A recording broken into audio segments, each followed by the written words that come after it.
Ah, c'est trop. Kevin, connais-tu un secret sur quelqu'un? Oh, bon, ça y est, c'est la tempête. Kevin perd ses mots, Kevin n'arrive pas à parler. Je pense que le secret doit être très lourd pour qu'il n'arrive pas à le sortir comme ça. Je suis pas bien. Ah ouais. Je peux boire? J'ai le droit? Non. Mais si t'as un secret sur quelqu'un, tu le dis, bébé, en fait. Tu vas pas le voir, en fait. Franchement, je suis choquée. Je me dis, qui est-ce que ça concerne? Est-ce que ça concerne Paga? Parce que Kevin et Paga, ils sont quand même très proches. Parce que bon, je vois comment il est stressé depuis ce matin, qui me dit que des vérités vont éclater. Là, je me dis, ah, ça y est, c'est pour moi, là. Attends, bébé, j'en boirai qu'un. Tu préfères que je bois celui-là ou si Ah je dois non, passer lui, une tu fille? bois pas du tout. Tu dis ton secret parce que ça veut dire que tu me l'as pas dit à moi. Alors, je dis ton secret. J'étais tranquillement une après-midi avec Nico et Océane ici présent. Et Océane m'a fait plusieurs révélations. J'ai des problèmes, on doit tout dire. Et du coup, voilà, je tourne un peu autour du pot. J'essaye d'y aller doucement. J'essaye d'amener la chose délicatement. Je me dis quand même que je voulais épargner Benji et Alix. Clairement, j'aurais aimé que ça tombe sur tout le monde sauf sur moi. À Cuba, apparemment, il y aurait eu un after où il y avait plus personne sauf Greg, Benji et Océane. Benji et Océane, ça se serait chauffé un petit peu à Cuba. Et Greg, au bout d'un moment, il voyait que c'était un peu chaud. Et ce qui s'est passé, c'est qu'Océane, elle a dit à Benji, frérot, c'est trop chaud, je préfère rentrer. Quand je vois Kevin qui commence à raconter l'histoire, j'ai l'impression que son récit, il est déformé. Mon Dieu, je vais devoir prendre la parole parce que Kevin, il est en train de faire n'importe quoi. Clairement, on a fait une soirée à Cuba. On rigolait, Benji et moi. C'est vrai qu'on se cherchait du regard, on rigolait, voilà. Durant la soirée, Greg a dit à Benji et à moi, bon, sérieux, on voit que vous en avez envie, pourquoi vous n'y allez pas? C'est pas que c'est pas vrai. J'ai dit non. Quoi? Mais jamais de la vie. Benji a dit non aussi. C'est vrai. J'étais fatiguée, je suis partie me coucher. Benji est venu, il a ouvert ma porte de chambre, il m'a dit « Pourquoi tu dors? Pourquoi tu restes pas avec nous? Tu pleures ». J'ai dit « Non, je pleure pas, je suis fatiguée, je veux dormir ».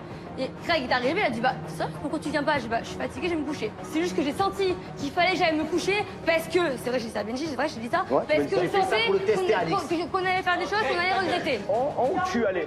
On tue, allez. C'est une mytho. C'est chaud comme c'est une mytho. Et en fait, il y avait des petites actions où je me disais que cette fille, c'était une menteuse, où je me disais qu'elle était dangereuse dans le sens où elle remixait un peu la vérité. Et en fait, là, c'est ce qu'elle est en train de faire. Arrivé à l'aéroport, Greg a dit à Benji « Bravo frère, bravo, je sais pas, mon pote, mec, t'as été fort hier soir parce qu'à tout moment ça pouvait partir. » Et il a dit oui. Il a dit oui, c'est vrai, j'étais fort. C'est vrai, il a dit. C'est toi? Elle dit que la vérité. On nous a entendu, mais je suis pas motivée. Bien sûr, assis-toi, maintenant. Alix, elle le cherchait. Viens les amis. Mais qu'est-ce qu'il y a? Viens les amis. Tu me laisses parler ou pas? De la vie de ma mère. C'est Greg qui a dit je sens que vous avez envie, allez-y. Et on a dit non. Tu le cherchais. Arrête de mentir. Arrête de mentir. Le lendemain, t'as dit à Benji bravo mec, t'étais fort. On voit que t'en avais envie. Arrête un peu, s'il te plaît, mais quand même. C'est moi. En fait, c'est bien parce qu'ils ont chacun leur version et chacun dit la version de l'autre. Donc clairement, il y en a forcément un des deux qui ment. Maintenant, à déterminer lequel, je pense que ça va être compliqué. Au début, il y avait Maëva, Greg, Océane et moi. On était tous les quatre. Maëva est partie se coucher. Et je regardais Greg en mode, regarde Océane, genre, elle me prenait comme ça. Comme d'habitude, quoi. Comme d'hab, tu fais avec tout le monde et que je te dis de calmer la chose au bout d'un moment. Donc, une fois, deux fois, trois fois, elle reste comme ça. Et donc, moi, j'étais comme ça. Et moi, j'étais comme ça, pas une seule fois, je l'ai prise par la taille ou quoi que ce soit. Pas une seule fois, tu la tèches non plus. D'accord, bon, bref. J'étais comme ça, j'étais comme ça. D'un coup, elle part dans la cuisine. Et au bout de 10-20 minutes, on la voit pas revenir. Je vais à la porte. Tu vas tout seul parce que je n'ai pas avec toi. J'y suis allé tout seul. J'ai ouvert la porte. Je suis même pas rentré. Je suis resté à la porte. Et j'ai dit, qu'est-ce que tu fais? Tu dors? Elle était avec son doudou comme ça. Elle dit, oui, mais c'est bon.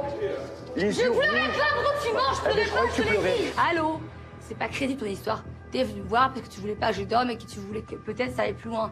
Assume. Le lendemain, elle me dit, Oui, voilà, heureusement que je suis parti me coucher hier. Parce que les sorties, c'est Je dis dangereux. pourquoi? Elle me dit parce que j'ai senti c'est dangereux. Voilà. Et je t'ai dit oui, mais que de ton côté, parce que de mon côté, on aurait pu durer jusqu'à 7h du matin. T'as bonne ça, t'as bonne ça. Je la compte de ton père maintenant. T'as juste rigolé, c'est tout. Pas du tout, pas du tout. J'ai dit de ton côté, parce que de mon côté, il n'y a jamais rien eu. Et il y avait Greg, frère. Et quoi qu'il arrive, on n'a rien fait. Frère, non, mais moi, j'ai jamais rien voulu faire avec toi. Et j'ai jamais fait un sous-entendu comme quoi il allait se passer quelque chose.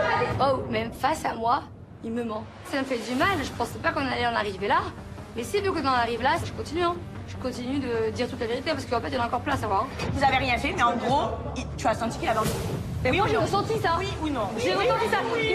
J'ai ressenti ça. Mais pourquoi Greg, dans ce cas-là, t'aurais dit on voit que vous avez envie? Dans ce cas-là, pourquoi est-ce que Greg a dit on sent que vous avez envie, allez-y? Mais c'est bon, frère. Mais c'est la vérité, tu regardais, tu faisais ça, tu faisais la belle. Océane cherchait beaucoup Benji ce soir-là. Et Benji me disait même à moi, regarde, je suis fier de moi parce que je craque pas, en fait. Parce que j'aime tellement ma femme que je craque pas. Donc à un moment donné, il faut arrêter de raconter des mythos. La version de Benji, elle est bonne en fait. J'ai tout vu, tout simplement. C'est fait exprès que le roquefort il soit périmé? Oui. Ah, c'est dégueulasse. Est-ce que si on met du pesto, je crois que ça va pas du tout ensemble les deux. Ah ouais? T'es sûr? Vas-y. Et garde la moitié pour le mettre cru aussi. Voilà. Et mets l'autre moitié cru dans le mixeur, s'il te plaît, chérie. Là-bas. Voilà, allez. Moi, je laisse bouillir tout ça. Oh, ça dégoûte. Il est temps pour nous de préparer le cocktail avec Manon. Et alors là, on y va comme jamais. On met toutes les choses les plus dégueulasses possibles. Du roquefort, de l'huile de thon. Enfin, on met que des choses horribles, ignobles. L'objectif, tout simplement, de ce cocktail, c'est que personne le boit. Ah, mon Dieu. C'est tout glaireux. Mon Dieu. Ce cocktail, il va être le pire du pire de tous les cocktails. C'est horrible. Ah ouais? Ah, mon Dieu. T'as rajouté quoi, Carla, dedans? Rien que ça me donne envie de vomir. Ok. Pesto. Pesto. Avec le roquefort. Ok, pesto qui pique avec de l'œuf. J'ai des robots de roquefort. En plus, je crée les odeurs, c'est pas possible. J'en viens. Je peux pas le boire. Je suis désolé. Victoria, je suis désolé. Je peux pas.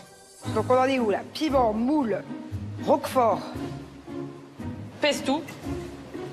crème fraîche, œuf. Non mais... ça me dégoûte. Encore? Ah ben, un petit chouïa.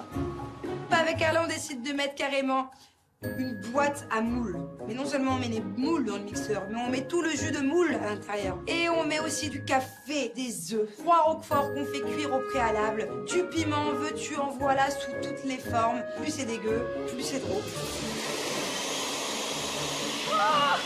Oh, j'ai envie de vomir.